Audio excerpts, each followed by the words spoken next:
was chillin' with a 10. Yeah, yeah, yeah, yeah. Hey guys, welcome back to Liyahs Nailz. So in today's video, I will be doing nail orders. So these two I've already done. As you can see, I put the glossy top coat on it, but I'm actually gonna make it to matte because that's what she ordered, matte, not glossy. But so I have to change that, and then I'm also gonna do the other two sets that she bought. So yeah, that's pretty much what this video will be. It's just gonna be a nail tutorial, just something simple, something plain. As you can see, I kind of have like a different angle kind of going on, kind of trying out different angles. I'm trying to see like which one looks the best, which one you can see more of like what I'm doing. So let me know if you guys like this angle and I'll keep doing it. Otherwise, if I go back to it being in front or behind, I'm not 100% sure. I'm still kind of testing out the waters. But yeah, like I said, let's get into this video. Make sure you hit like, comment, subscribe.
Hey guys, so this is the part I mentioned in the beginning of the video where I said I already did the nails, but I did a glossy top coat and I needed to be matte. So that's basically what I'm doing right now. It's just the matte top coat.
Okay guys, so I'm gonna start packaging up the other nails while those are still drying, just so it's time consuming and I won't just be waiting on those to dry, because it won't take that long for those to dry, but you know, just to save time.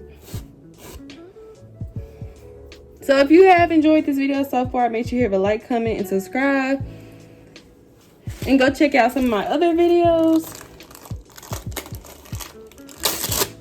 I know since the last time I did a packaging video, I've started packaging my nails differently now. I use this type of tape, and I don't write the addresses down no more. I actually print them out. But yeah, y'all will see soon what I'm talking about.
Okay guys, so this is the end of this video. I hope you guys enjoyed it. Make sure you hit the like button and subscribe, and I'll see y'all in the next video. Until then, Liyahs Nailz, we out.